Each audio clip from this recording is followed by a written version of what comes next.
Hey, everybody, what's up? And welcome into the Athletic Fantasy Football Podcast, Week 3, Sunday morning pregame chat. I guess it's Sunday afternoon for those of you in the Eastern time zone. For the rest of us, though, still the morning time for wherever we are, 1 hour away from kickoff on Sunday, Week 3. Michael Beller, Brandon Funston here with you to help you with those start-sit questions. Funston, how you doing on this Sunday morning? Do you have any start-sit dilemmas of your own?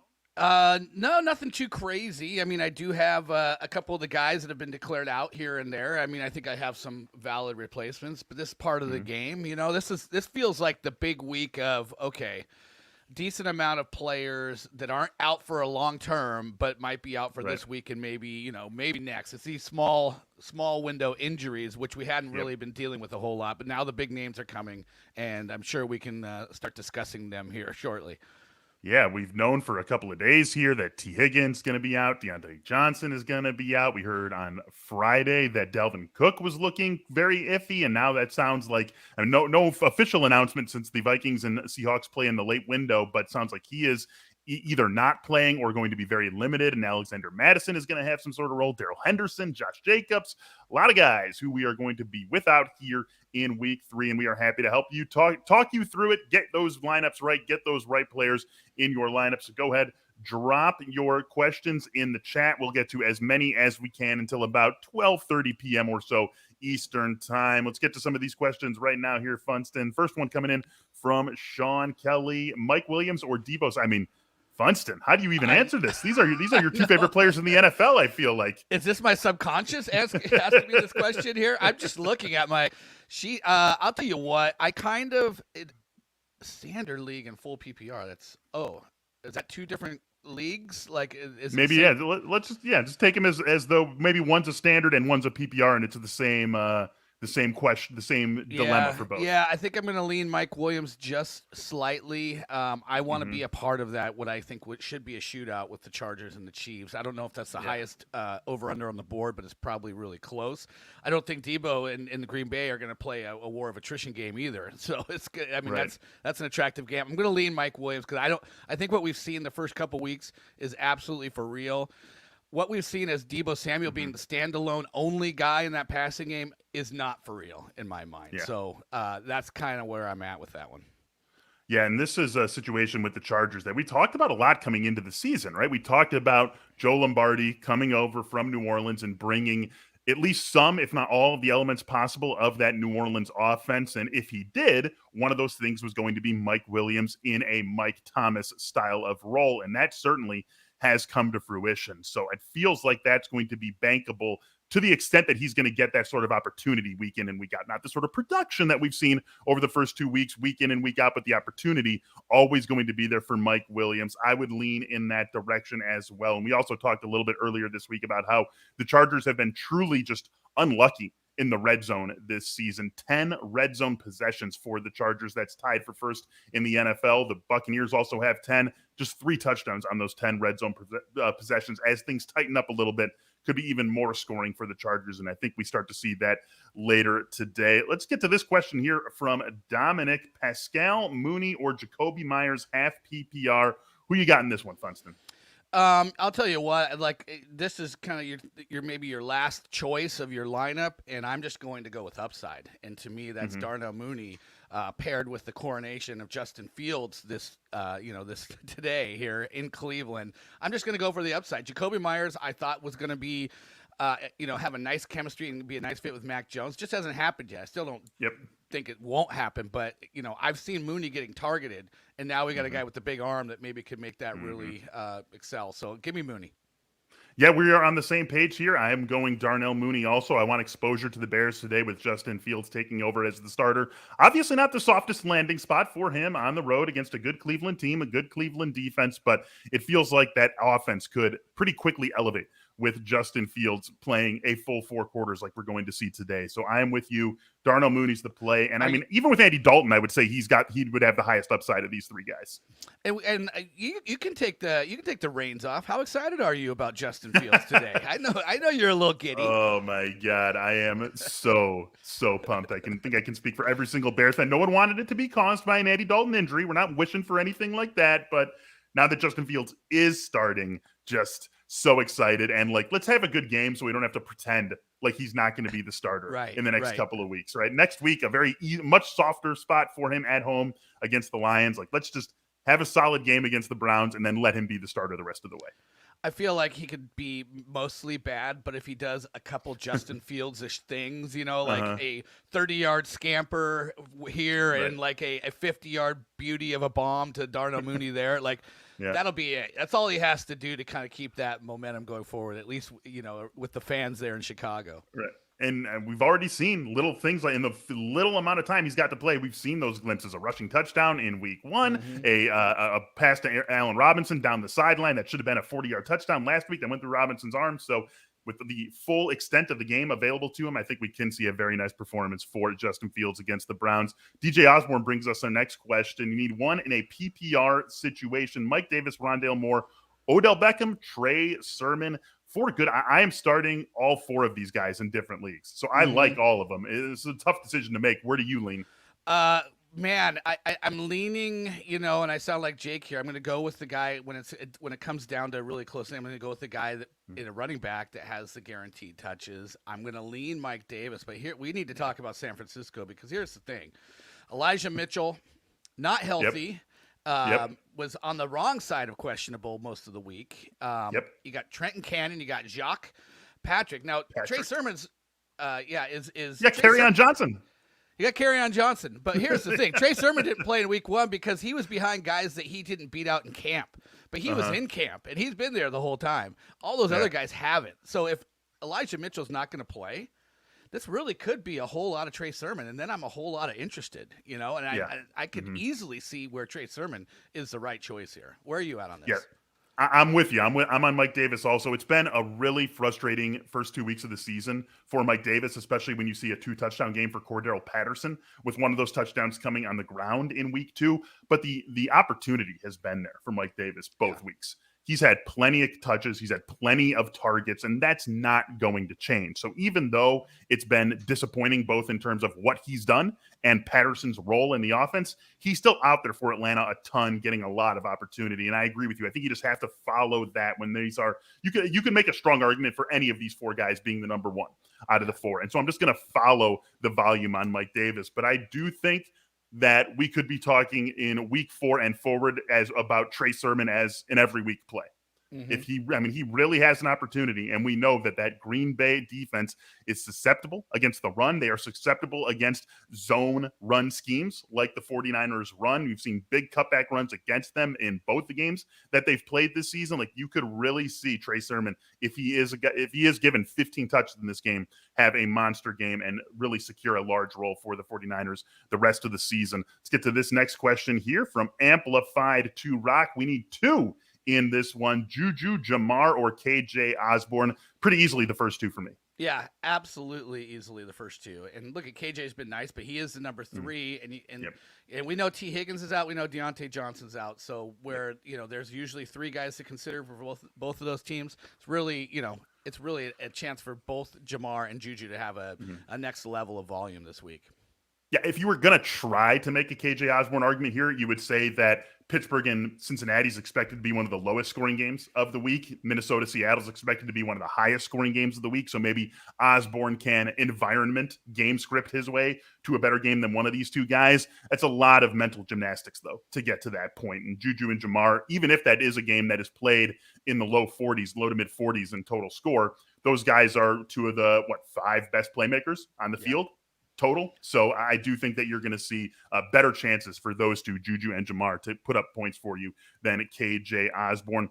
Rolando's got a question for us here. Need 2 in a full PPR: Alexander Madison, Sony Michel, Tyson Williams, Damian Harris. Madison and Michel both expected to play much larger roles for their teams. Certainly Sony Michel with Darrell Henderson out, and Madison, we at least think Dalvin Cook is likely out. I think I still go with the last 2 Funston. The one guy I'm locking in for sure is Damian Harris, and then I'm making the decision among the other 3. I think because Tyson Williams has such a good matchup against Detroit, because he's looked good enough, that you can't throw yourself into the potential peril of Dalvin Cook deciding to play meaningful snaps, and then you're screwed. So I think because your two options in the early window is Tyson Williams and Damian Harris, and they're good options, I would just play it safe and go with those two. And I don't want anything of Sony Michel going into the teeth of that Tampa Bay Bucs defense. Yeah, Sony Michel, I think, is a low RB2 sort of option, and it's all based on volume. Basically, like, you're hoping he gets a touchdown. That's what you're really hoping for, because you can't honestly say you're plugging in Sony Michel thinking that he's going to go for, like, 18 carries and 112 rushing yards. That's just very unlikely, and we've seen Tampa be beatable through the air this season. Sean Murphy bunting out there. Like, I mean, that game against Atlanta last week, it looks like a blowout in the final score. That was a 3-point game halfway through the third quarter. It was 28-25. And Matt Ryan was really getting going in the second half before Tampa's defense started to put things out of reach there. So you can throw on that team, and you bet that the Rams are going to try to win that way and not with the running game without Darrell Henderson. So Tyson Williams and Damian Harris, another unanimous answer from us here. Let's go to hero non-zero, Antonio Gibson or David Montgomery. Half PPR, two guys who should be starting in 100% of leagues, so it's a tough decision to have to make. What do you got here, Funston? I'm actually going Montgomery, and I think I have these guys back-to-back, and you're absolutely right. They're both volume, good plays, borderline RB1s, I think, this week. I want to kind of attach Montgomery to the idea that Justin Fields, that there'll be some more RPO that tends to spread things out, tends to open things up for that running back, and so I want to catch that if that proves out. And Montgomery's been looking good so far this year anyways, but if he's in an even better situation, I want to be a part of that. Yeah, I'm with you there too, completely. And again, it's really close. Like there's not really a wrong answer. I mean, I guess there literally will be a wrong answer. One of them will play better. We'll have more fantasy there production. There is a potential for a tie, so they can score the same exact fantasy points. But I guess so. Everything you said about Montgomery holds true for me. And then I'll throw in just like, I guess we have to be, especially when we're talking about this as a PPR format, we have to be a tiny bit concerned about what J.D. McKissic did for Washington last week, and there's no guarantee that carries over from one week to the next. But first week with Taylor Heineke as the starter, and J.D. McKissic played a big role in the passing game, something we saw last year. And David Montgomery, really, he's going to give up a carry here, a carry there to Damian Williams, but he owns the Chicago backfield in a way that we just can't say Antonio Gibson does in D.C. right now. So we'll go with David Montgomery for this one. Here we go. One in a full PPR, Kenny Golladay, Latavius Murray, or Michael Davis. This is Mike Davis for me also. Yeah, and Galladay's going to play, but it sounds like he could be limited. Latavius Murray is in a split backfield, split 2 to 3 ways. You never know. But Mike Davis, as we talked about, 4 ways if you throw Lamar in there. Yeah, exactly. So yeah, I don't think best running back's the quarterback in that one. Exactly. I don't think this is that close. So it's Mike Davis for me as well. Let's go to Ken. Ken Verzi's got one for us. One that I also don't think is particularly close between Amari Cooper and Devontae Smith. Should be a fun game between these two teams on Monday night. Cowboys and Eagles. Love Devontae Smith. Want him in my lineup in most situations, but not over Amari Cooper.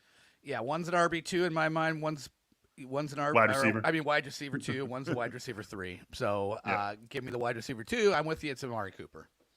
Yeah, just operate in different stratospheres, these two guys. So give us Amari Cooper. But yeah, Devontae Smith, a very useful player and one that I think you're going to want to try to find ways to start, Ken, more often than not. We've got a question here from Matt Hilbert. A lot of these guys going to be coming up. This one takes out Damian Harris from the question we just had and just looks at Tyson, Madison, and Sony Michel. But Tyson Williams, again, just feels like the safest bet of these three.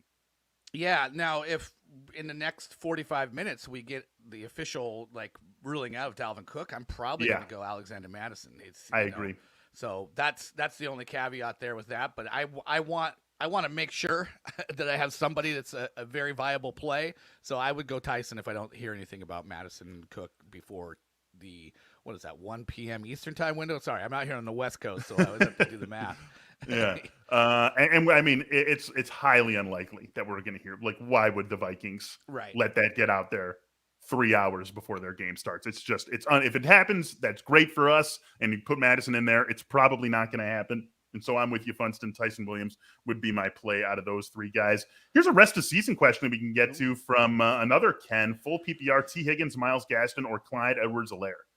Oh man, I'm not a big Clyde Edwards-Helaire guy. I Mm-hmm. haven't been, but I think everything's in context. I'm still going to take the Yeah. guy who's going to get 15 to 20 touches for the top scoring team in the league and be the main back. So give me Clyde Edwards-Helaire. As down as he's been, I don't think he's staying this far down for long. Yep. Yep. I'm with you there. It's too much guaranteed touch volume on the best offense in the NFL, or at the very worst, like one of the three best offenses in the NFL. And you just can't ignore that. You just simply can't ignore that, even though it's been disappointing these first couple of weeks of the season. Seffi's got one for us here. Ruggs or Kirk, PPR format. What do you got on this one, Funston? Gosh, I think these guys are about the same. It's give me Ruggs coming off the big 100-yard game. The narrative is John Gruden wants to get him involved because he took him over a lot of really good wide receivers last year, right? And so they want to show that. So I mean, yeah, it's Christian Kirk had his week 1 2-touchdown game that usually results in about 4 or 5 weeks of famine for Christian Kirk before we see him again. So give me Henry Ruggs. I'm with you on Ruggs here also. It's just there's so many different ways Arizona's passing game can go, and we get plenty of work in that passing game to the point where we want to try to take a shot on those guys. But DeAndre Hopkins is going to take what he takes, and he is active. Rondale Moore, he doesn't play a ton of snaps, or at least hasn't the first 2 weeks, but there is a concerted effort to put the ball in his hands whenever he is out there. That almost feels like almost like any snap where Rondale Moore is on the field between Moore and Hopkins just being Hopkins feels like close to a 0% chance that Christian Kirk's getting the ball. AJ Green looked decent last week and scored a touchdown. Like, there's just so many different ways that Arizona's passing game can go. For Vegas, it's really Ruggs, Edwards, and Darren Waller. And those are going to be the guys who have, meaningful, meaty roles in the passing game. And then Kenyon Drake factoring in as well. So I'm going to go with what do we Ruggs have? as well. About 12 catches from Edmonds and Max Williams as well last Yeah, week. So that's true. I mean, yeah. So there's a few more even to factor in there. We got another one. We got one from Scott McDonald here, but we've answered a version of this question a few times. We're saying Tyson Williams over Alexander Madison. Here's one from Cody Hester: Mike Davis or Damian Harris? This is a good one. Yeah, and I want Damian Harris. I like the system. Bill Belichick in New England, they've been running the ball well for many consecutive years now, and Damian Harris looks great. And I think his workload volume has been better than Mike Davis, at least from a carry standpoint, in each of the first 2 weeks. So give me Damian Harris. We are in agreement once again here, Funston. I'm going Damian Harris. I'm still confident in Mike Davis. I'm playing him. In the leagues where I have him, I am playing him. But if this were my choice, you can't go away from Damian Harris with what he's done the first couple of games of the season, with the role that he has locked in New England, a game where we know that New England's going to try to win this thing on the ground. I mean, that's what they do. That's what New England does, and they can do it very well. It can be a very effective, slow the game down, minimize possessions, win with the run game, win with the defense. Don't ask Mac Jones to make too many big plays. Ask him to make a few here, a few there. Don't make any mistakes. That's a path to victory for the Patriots, and one that the Saints are happy to play into as well, because they want to play pretty similarly. This is a much different Saints team than what we're used to seeing. So this should be a good script, I think, for Damian Harris. I play him over Mike Davis also. We got this one from Cameron McCann, Standard League: Tony Pollard or Jamal Williams. Is there enough juice for Tony Pollard in a backup role to Ezekiel Elliott to play him over Jamal Williams? My problem with it is just the snap disparity between these two. I mean, Jamal Williams can be you look at Tony Pollard, he's basically played less snaps than Cordero Patterson, which is the argument against Cordero Patterson. Oh, he looks great, but he's not on the field a ton. Well, Tony Pollard's snap count's been less, so they're kind of equivalent. Jamal Williams has a more meaningful role right now. Not to say that Tony Pollard's isn't changing, because Mike McCarthy kind of came out and kind of hinted that he's here to stay, but I don't know if he's here to stay in the current format or if they plan to expand his role. Either way, I think I'm leaning Jamal Williams here, and Philly's been playing pretty good defense. You look at Jamal Williams, it's going to be another likely negative game script that seems to have worked out well for those guys, especially in PPR senses, which is not what we're talking about here, but I'm going to lean Jamal Williams. I am also leaning Jamal Williams, and DeAndre Swift is playing in this game, but he was questionable. He actually had a questionable tag coming into today because of that groin injury that's been bothering him since the end of training camp. So would expect to see a big game or at least the same sort of role we've seen for Jamal Williams over the first 2 weeks. You can go back to week 1, a game where they got blown out at home by San Francisco. They could get blown out at home by Baltimore today. Jamal Williams had a great fantasy game in that one. And he's going to have that sort of role once again here. So he would be my play also over Tony Pollard. Richard's got one for us here. He's got Allen Robinson and Robert Woods already starting. Cortland Sutton, Jamar Chase, or Devontae Smith. 5 great receivers here. I'm agreeing with Robinson and Woods. I'm definitely not taking them out. Who are you going with one of those for those last 3 there, Funston? I'm going to play the matchup, play the recency bias. I'm going with Cortland Sutton. Year 2, he was a top 20 wide receiver. And I think with Jerry Jeudy out, he's the clear alpha there. And, I think he's going to be a target hog like he was last week. And we should consider him in most weeks in a vacuum as a top 20 wide receiver. So that's where I'm at. I would say Jamar Chase is somewhat close. And Devonta Smith is the third one here. But for me, it's got to be Cortland Sutton. I hate sitting Jamar Chase after what he's done the first 2 weeks of the season. A couple of long touchdowns in both of Cincinnati's games. We've seen the Bears, or the last week that was against the Bears, where he gave up where he had one of his 2 big plays. Going against the Steelers, it's a better defense than the Bengals have seen, but no TJ Watt. Like, this could be a good spot for Jamar Chase, and no T Higgins. This could be a very good spot for him, but I don't know how you sit Cortland Sutton, and you certainly don't sit Allen Robinson or Robert Woods. So it's just it's a wealth of options that you've got here, Richard. It's a good problem to have. It's still a problem. I would hate to sit Chase. I would hate to sit Smith, but Robinson, Woods, and Sutton are pretty easily my top 3 out of these 5 guys. Eric's got one for us, Van Jefferson or Edwards-Helaire. I mean, that shows you far Edwards-Helaire has fallen and how panicky his managers are, but this is still CEH by a mile for me. By a mile, but yeah, it's a very big indictment upon what the returns have been for Clyde Edwards-Helaire so far, and the way people that drafted him are feeling right now. Yeah, for sure. But Van Jefferson could get 3 targets in the game against the Buccaneers. Like, Edwards-Helaire is going to touch the ball 15, 18 times. So Edwards-Helaire definitely the play for us. Steven asks, Rondale Moore or Kenny Golladay half PPR? We think Golladay is going to be limited. Is that enough to push Rondale Moore ahead for you? Yeah, and maybe even if you told me Kenny Golladay is 100%, I would be very close. But with the injury, it's definitely Rondale for me. And you mentioned it. It seems like every time he's out there, there's somewhat of an intent to get him the ball, as like we're running a Rondale Moore play. And I just, you watch this guy, there's just no way that role is not going to grow. I mean, how is it not? He's just so good with the ball in his hands. So Rondale. Yeah, I'm with you on Rondale, and we talked about it this week. Like, there is, like, we always lean on snap count, right? And it makes sense. Like, that is, you can't get a target if you're not on the field. So snap count is a great place to start, and usually it does track like that. The guy who gets the most snaps gets the most targets. In most situations, that's true. But the way that they are just force-feeding Rondale Moore when he's on the field tells us that this is something they want to do. And again, he was something of a luxury pick for the Cardinals, right? A team that was 6-3 at one point last season with wins over the Bills and the Seahawks. Like, this looked like a team that was headed to the playoffs. Then they have a bad second half of the season. They missed the playoffs by 1 game. Clearly they're on the rise offensively, and they use a 2nd-round pick on a guy like Rondale Moore. Like, that felt like they really wanted to get him in their building, and we're seeing why already in the first couple of games this season. So Rondale Moore is the unanimous selection from us here. Matt's got one for us. I assume that 0.5, that's a 0.5 PPR. We're going to say Cortland Sutton or Robert Woods. Very tough one. Who do you got, Funston? I do have Sutton ahead of Woods. If I'm ranking rest of season, I'm not sure I do that. I just you got to look at as much as we know Robert Woods is going to be okay. We can't ignore the fact that Matt Stafford's ignored him the first 2 weeks of a new quarterback. Right. You can't ignore that. And I like Cortland Sutton, what he did last week, but I also look at the Jets have been better on defense than we expected, especially in the secondary. But you're still talking about like a 6th rounder and a 7th round.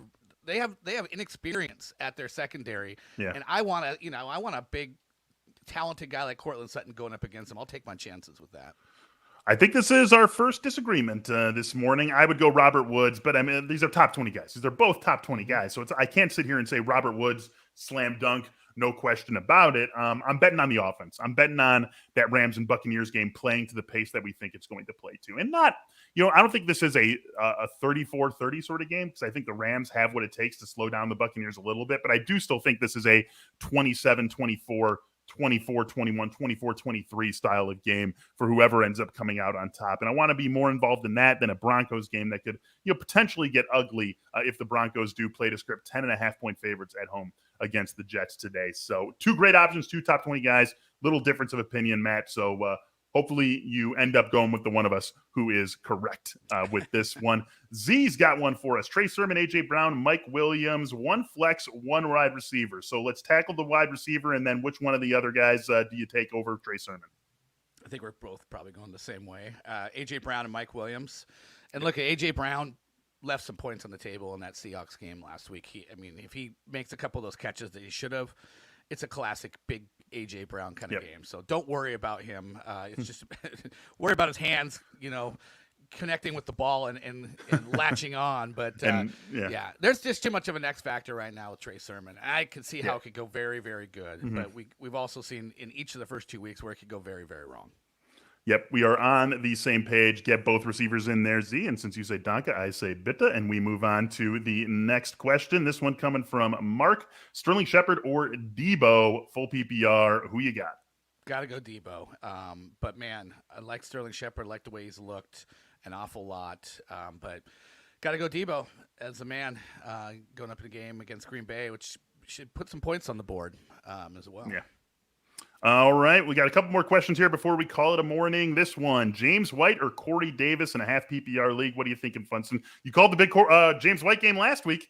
Yeah, and I call me crazy, but I want to double down. I want to double down on James White because I think that's just like a very good marriage that's probably, going to have some harmony for several weeks, and that's the James White, Mac Jones thing. You talked about how they want to play when they do throw the ball. James White catching the ball in the backfield fits all of that, and he's one of the better guys at doing it, and so I think they're just going to continue to do it. Corey Davis got Denver. We saw how bad things can go when Zach Wilson, he's a rookie, and he showed it last week, and I don't know that in 1 week that's fixed going up against a tough Denver defense like this. All right, and last question for the morning for us. Once I saw it, Funston, I had to save it for the end. Uh-oh. Justin Fields or Ryan Tannehill. Who you got here? No, you're not gonna get me. I'm going Justin Fields.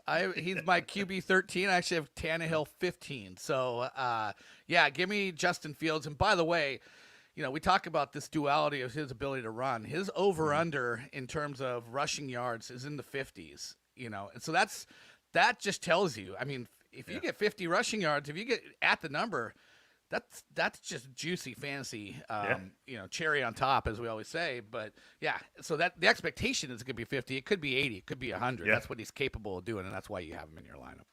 Yeah, there you go. I mean, 50 passing yards rushing yards, in most fantasy leagues is 1 1/4 passing touchdowns. And so if he can do some of that, which we're expecting, we know we're going to see a different offense from the Bears this week. Whether it works against a strong Cleveland defense, that remains to be seen. But we know it's going to be different. We know it's going to be built around Justin Fields' strengths. And I'm with you, Funston. I would have to have one of those, guys we auto think of as like a top 10 quarterback. Those guys, sure, I'm playing them over Fields. But if I don't have one of those guys, and I think Tannehill is on the cusp, but not quite one of those guys, then Fields is my guy. So we will wrap up the show by saying start Justin Fields. Thank you so much for joining us here this morning on the Athletic Fantasy Football Podcast as we talk through Week 3 start and sit options. Good luck today. Have fun. Always remember that. It's fantasy football. Go out there, have fun, but also let's go out there and get some wins. We'll talk to you all